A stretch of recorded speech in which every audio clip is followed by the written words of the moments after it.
I'm Jack Henderson, the co-founder of Henderson Advocacy and head buyer's agent, and I'm sitting with the other co-founder, Mark Kentwell.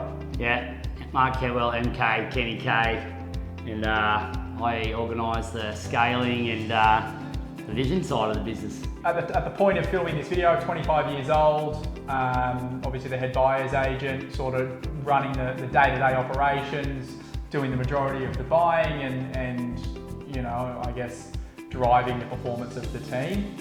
My background is in construction and mining, so left school when I was 15, got into the construction industry, spent 7 years there, and I thought there's got to be a better way to enjoy life than putting fluoros on every morning and going to the mine site.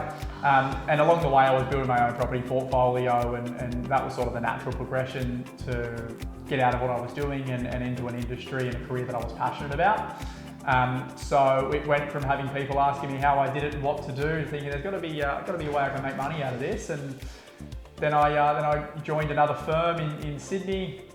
Within sort of 6 months, I was their highest performer from a gross commission standpoint.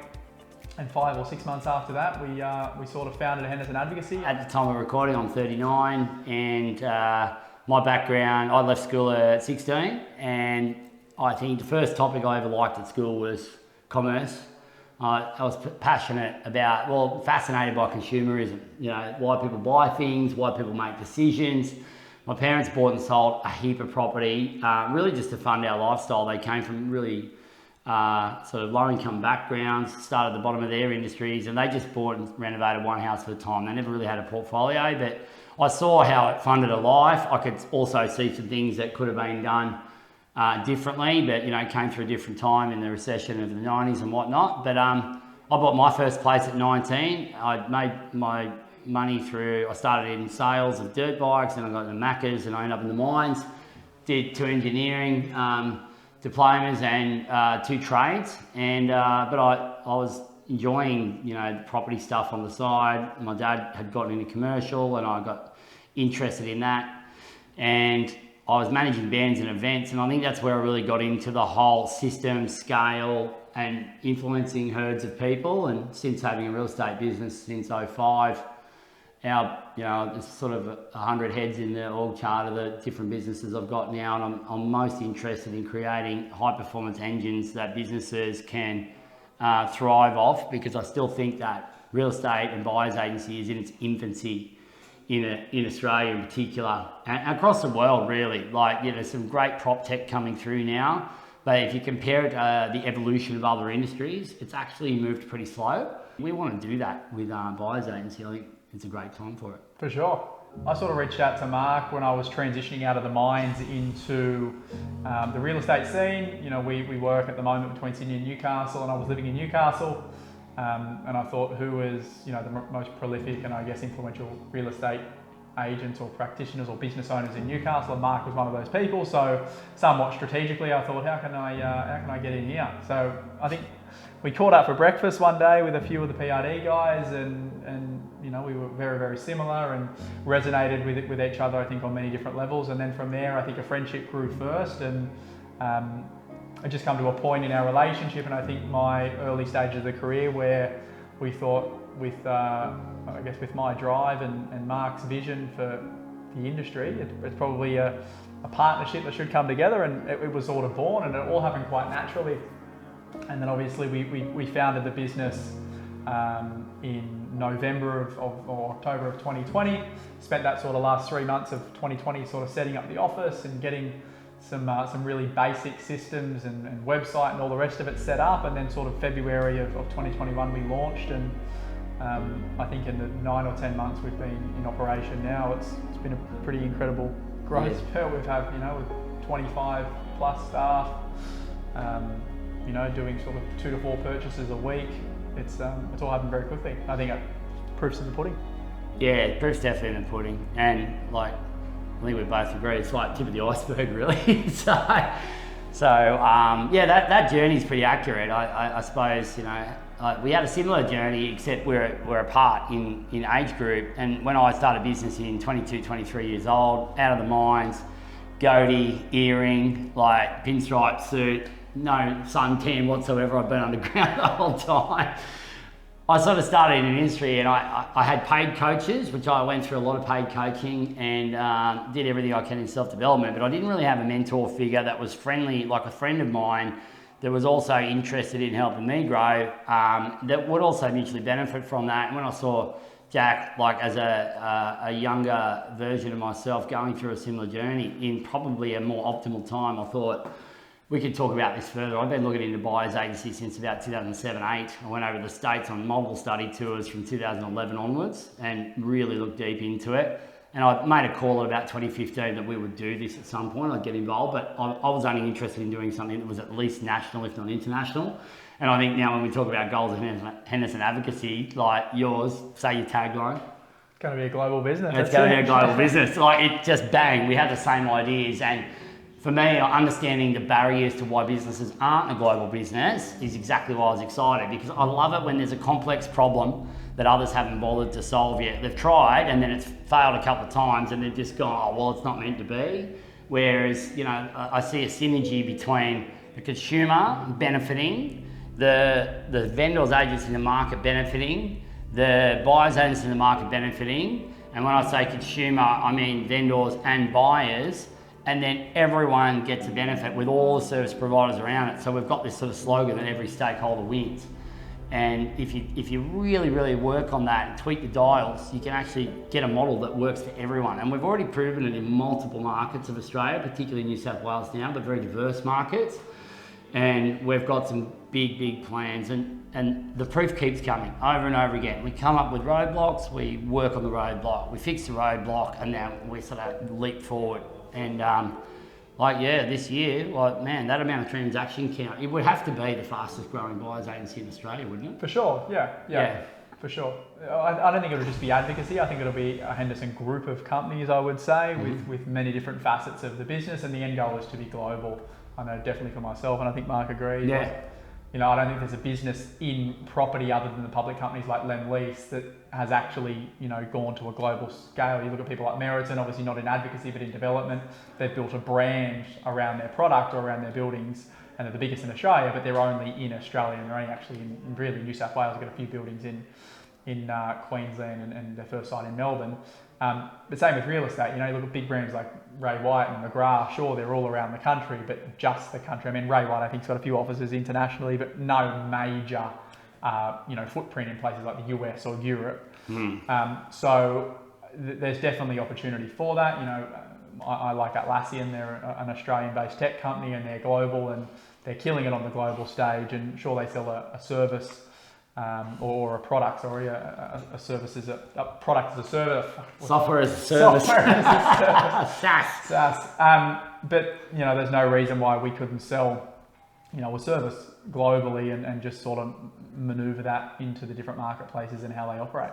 Yeah, the good thing about Australia is it's super diverse. So we've got fairly open immigration, and it'll probably open up more post-COVID now. And we've got really broad demographics. We've got, you know, people that are really trying to get a foot onto the property ladder. We've got people that are billionaires. We've got people with global companies like we just talked about. Sydney is kind of one of the two main bases we're founded from, and it's some of the most expensive, luxurious, sought after markets in the world. Regardless of the market conditions, there is demand and undersupply on Sydney with population growth, wages growth, stuff like that. And there's other key markets around Australia that are set to surge as well. So we prove the concepts here. I'm involved in global companies already. I'm on the board of a venture capital fund that I'm a significant investor in, and I get to see the advisory board. I get to see a lot of stuff coming. It's called PiLab, and we do mostly prop tech, some service-oriented businesses. I've got over 20 staff offshore, and we engage with them daily. But some of the tech companies that we're involved in, like we've looked at 550 businesses and we bought 6 or 7. So like we're seeing what's coming. We're seeing what went well, we're seeing what got bought, we're seeing what flopped. And a lot of it just keeps pointing back to the stuff that we're engineering into this consumer experience, making pathways for our people. And like we've already got roots in development. Like, you know, I've personally done developments unit trust. Hendo and I now are doing property stuff together. We've got some significant people that want to get involved with us based on our advisory and the opportunities that we're uncovering and how we can unlock equity in those and keep scaling. So, you know, you got sales, you got purchasing, you've got development, you've got the back end operations, you've got the IP side of it, we've got the media side of it, we've got a pathway for our team members to equity and property management and everything that goes with it, and then you've got all the stuff that can branch over to the different markets around the world. So we're super pumped about that, and we're super pumped about creating a pathway for the people that come in with us, help them see the sort of way ahead and be around a bunch of top performers. So that culture question you asked, it's like, you know, we want people that are vibrant, energized, that have a can-do attitude, that are willing to encounter obstacles and take them as a gift, and then take the learnings from that gift and then move on, hold each other to a higher standard, but have a lot of fun along the way. Yeah, and I think, you know, you look at the business right now and everyone who works inside of the business, not one person has had prior experience in real estate. And, you know, we'll have multiple six-figure agents within our first year of operation for people who have come from being accountants, people who have owned pizza businesses, people who, you know, were mums, and you know, not one person is the same, not one person has had direct real estate experience. A lot of people are getting their license for the first time and coming into the industry. So I think it's less about the skills that you have and more about the person themselves. Like you said, we're definitely high performers. We're people who keep each other very, very accountable. You know, we're all very fit. We're all very active. We're all, I would say, heading in the same direction, which is all very ambitious and people who want to definitely overachieve and not just be average. So I think that's the culture we're building for sure. Yeah, we're both into life hacking, you know, and that's sort of about triple stacking, quadruple stacking, like experiences where you get enjoyment, you get growth, you get learning, you get friendships, you get business, you get return on investment, you create value for people around you. So, and that's, you know, comes right down to health and how you start your day. And we're sharing those tips all the time. We're sharing coaches, we're passing stuff on to each other on a regular basis. So, you know, this, and look, I suppose you undersold yourself there before. You said you got multiple six-figure agents. This guy's going to do like 3 multiples of 7 figures. So, and even though I still do real estate sales and advisory myself, I don't buy properties for Henderson Advocacy. I'm purely involved in scaling in the business side, and we've brought in a really amazing executive team that all has a similar thought process, but are willing to challenge each other. So we are like infinitely scalable. There's some really unique stuff that we do that benefits all stakeholders like we're talking about. And like, yeah, I can't wait to see the 1 year from now interview. Just play this one back and compare side by side. That'll be a hell show reel. It'll be Gary Vee style. You know how he's like calling Facebook early and then he goes back and then it's like, what's happened? You know, that's us. Except we're calling our own company. Real estate, I think, is an industry that's stuck in the past. You know, I was listening actually to a podcast this morning, and you know, it was Conor McGregor actually. And Conor McGregor, when he first came into the UFC, you know, it's very different now. But when he first came in, he said that the vulnerability he sees with everyone else and the people who are at the top of the game is they're all the same. They all train the same. They all fight the same.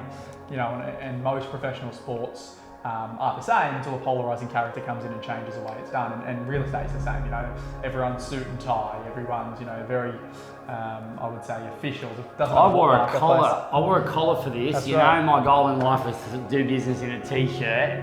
Will, you told me to wear a collar, mate. I took a t-shirt off for I still got the t-shirt on. Yeah, I'm going back to t-shirt. No way. Yeah, so I think it comes down to doing things differently. Real estate, I think, as a whole, generally has a pretty bad connotation behind it. You know, they're probably compared to used car salesmen generally. Like, if you ask most people what they think of real estate agents, they don't usually have the greatest opinion of them. And you know, essentially we want to change that and not just build people as agents or buy as agents, but build people as brands. You know, like instead of being known for one thing, you're known as an actual brand, and that's where the power is, I think, moving forward. Is you know, people just knowing who you are as a person, not necessarily known for being a buyer's agent. Yeah, and like I suppose to add to that approach of different, like there's been variations of different in the past, but if you look at it, there's still sort of variations of different within the same thought process, that they're still going to find clients the same way, win clients the same way. They might market their way to a new group of clients or market their way to a new audience or whatever, but I don't know if there's been a lot of work done. I can't see any businesses, but there's been a lot of work done in genuinely trying to create win outcomes for every stakeholder. And it's like complex. There's legislation, there's opinion, there's fear amongst competitors that go straight into tall poppy syndrome, start trying to cut people down because they're doing better and they don't understand it. People fear what they don't understand. So like, you know, we see that, we get that, we hear that, but you know, we batten down the hatches, we focus on what's ahead, and like we are genuinely interested in finding better ways to benefit everyone that's involved in our little ecosystem.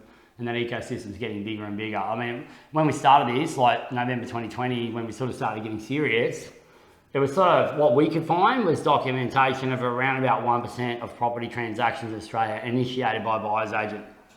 Already we're seeing that shift within the key markets we service. We're not the only players in those markets. We're the major player in some of those markets. But we genuinely believe that this could get to around 20% within our key markets, 25% in Australia in our key markets in the time that we're in this game. So if that's the case, we want to be that change. We want to be the change that creates the win-win-win-win-win outcome. And there will be cheap operators. There will be people that cut each other down. There will be people that do dodgy deals and don't really think about everyone involved and sort of go around beating their chest about doing better. But I think if we just keep focusing on that everyone wins mentality, it's not going to be a case of whether we're cheapest or, you know, whether we've got one thing to hang our hat on. The people that are involved will know. And now you know. Now you know. Now you know. We're definitely not going to be for everyone, that's for sure. I think it's same as you would market, you know, you want to be something to someone and not, you know, nothing to everyone.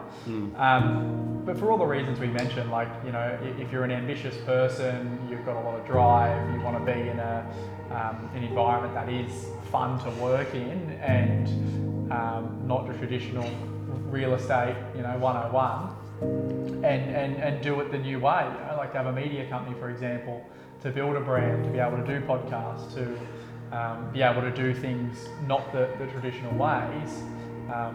You know, that's why you would join, for sure. I think if you're energized by hearing our vision, that's a precursor. Like if someone hears a vision and goes, yeah, you're all saying that, like boom, it's over. So like if it's not of interest to be involved in something that's actually changing the whole dynamics of the Australian and then the global way the business is done, particularly in interacting with advocating for buyers and working in with other parts of the industry and creating win-wins, well, straight away, like if they don't see that there's a gap there to run at, if they don't see that it's good being involved in that company, then that's just not a conversation that's worth having for either of us. But if they see that, and we're very hopeful that someone sees this or hears about us, and they are energised by that, they need to run towards it at the exclusion of all other opportunities and have a good look at it and say, right, I'm here, I'm open and willing, I'm energised, I've got an attitude that I'm willing to embrace change, constant change. Change is a constant when you involve evolution, and evolution is rooted in survival, but it's about optimisation. And you know, it's not the fittest, not the fastest, not the strongest, not the smartest that survive, it's those that are quickest to adapt.